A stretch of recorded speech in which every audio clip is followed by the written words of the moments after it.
Assalamualaikum warahmatullahi wabarakatuh. Bismillah, alhamdulillah, wassalatu wassalamu ala rasulillah Sayyidina wa maulana Muhammad ibn Abdillah wa ala alihi wa sahbihi wa mawala wa la hawla wa la quwata illa billah, amma ba'du. Para pemirsa yang berbahagia, ini ada pertanyaan. Yang pertama, mana yang harus didahulukan, apakah korban atau akikah? Jadi sebenarnya begini, ini masalah mana yang didahulukan ini sebenarnya tidak perlu dibanding-bandingkan. Yang baik itu tentu ya semuanya dilakukan, korban juga baik, akikah juga baik ya. Cuman masalahnya kan begini, karena dua ibadah ini terkait dengan masalah finansial, kadang kemampuan orang itu berbeda-beda. Ada yang baru mampu beli kambing. Ini kambing ini dibuat akikah apa dibuat korban? Tentu ini melihat momentumnya saja, ya momentumnya saja. Kalau momentumnya itu mendekati hari raya Idul Adha seperti ini, maka tentu lebih baik korban dulu. Karena kalau untuk akikah tidak terbatas oleh waktu, kapan saja bisa. Kalau korban itu kan waktunya terbatas, hanya tanggal 10, 11, 12, 13 Dzulhijjah, sehingga momentum ini yang jarang-jarang terjadi, setahun sekali, maka tentu yang didahulukan adalah korban. Jadi ini bukan kok masalah kalau gitu baik korbannya, ndak, ini hanya masalah momentum saja. Akikah baik, korban juga baik. Tapi kalau misalnya kambingnya itu punyanya itu di bulan Maulid, ya akikah dulu, karena kalau nunggu korban kelamaan. Jadi lihat momentumnya saja. Begitu ya. Jadi ini untuk masalah mana yang harus didahulukan, melihat momentumnya saja. Ya, kalau momentumnya mendekati Idul Adha ya korban dulu, kalau Idul Adhanya masih jauh ya akikah dulu. Begitu. Untuk yang kedua, korban dengan cara iuran itu hukumnya bagaimana? Jadi gini, ibadah korban itu sudah ada syariatnya, ada ketentuannya. Jadi semuanya harus mengikuti aturan. Artinya kalau tidak sesuai dengan aturan ya berarti tidak bisa dikatakan korban.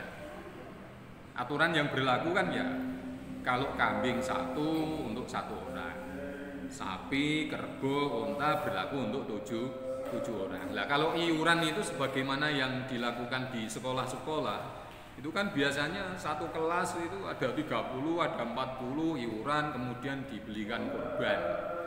Nah ini kalau mau dikatakan korban secara hukum ya tidak bisa. Tapi ya tidak apa-apa, karena jatuhnya walaupun itu tidak korban, jatuhnya ya sedekah biasa. Dan itu baik karena melatih jiwa anak-anak kita ini untuk bersedekah. Jadi jangan lalu kemudian dintai. Dintai itu apa ya bahasa Indonesianya? Ya dipatahkan semangatnya. Wah itu tidak sah itu. Ya tidak apa-apa. Karena memang mampunya seperti itu. Dulu saja itu ada. Orang itu datang ke Rasulullah membawa anaknya kambing itu loh, cempe gitu. Kemudian datang ke Rasulullah, ya Rasul, saya kepingin korban. Nah, padahal ketentuannya kan kambing itu ada umurnya. Lah kalau cempe kan belum layak untuk korban. Tapi apa ditolak oleh Nabi? Ndak, ya udahlah silahkan. Karena mampunya korbannya pakai cempe ya pakai cempe, ndak apa-apa. Ya. Bahkan kalau menurut Ibnu Abbas, ya. Bagi yang tidak mampu ini, takfi fil ulqiyah bihi raqatidam. Jadi cukup mengalirkan darah, menyembelih binatang apa saja yang ketika dibelih itu bisa mengalir darahnya. Jadi kalau yang tidak mampu ya korban pakai ayam tidak apa-apa, korban pakai mentok tidak apa-apa. Memang tidak mampu kok. Begitu. Tapi setidaknya di situ ada upaya mengalirkan darah, karena kata Rasulullah kan begini. Amalan yang paling disukai oleh Allah di hari raya Idul Kurban itu adalah mengalirkan darah.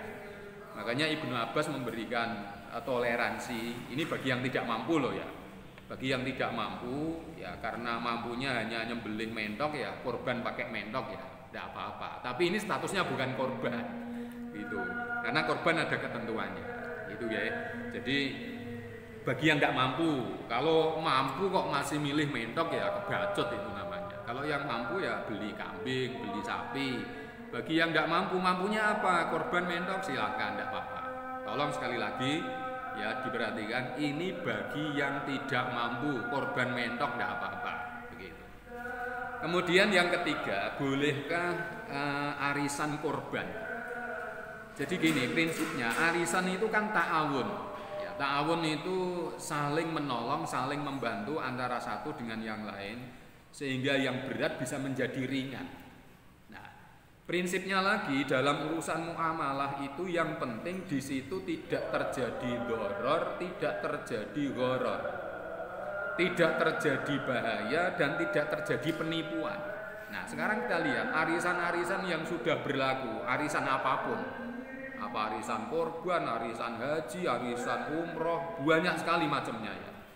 Di situ coba dorornya di mana, bahayanya di mana? Kan sama sekali tidak ada bahayanya. Ya tidak apa-apa. Penipuannya juga tidak ada. Bahkan di situ meringankan beban orang. Jadi kalau korban dengan cara iuran itu tidak masalah. Yang penting ketentuannya tetap berlaku. Artinya kalau misalnya korban sapi ya berarti berlaku untuk 7 orang. Korban kambing berlaku untuk satu orang. Jadi sekali lagi untuk korban dengan cara arisan itu tidak apa-apa. Justru ini malah meringankan begitu.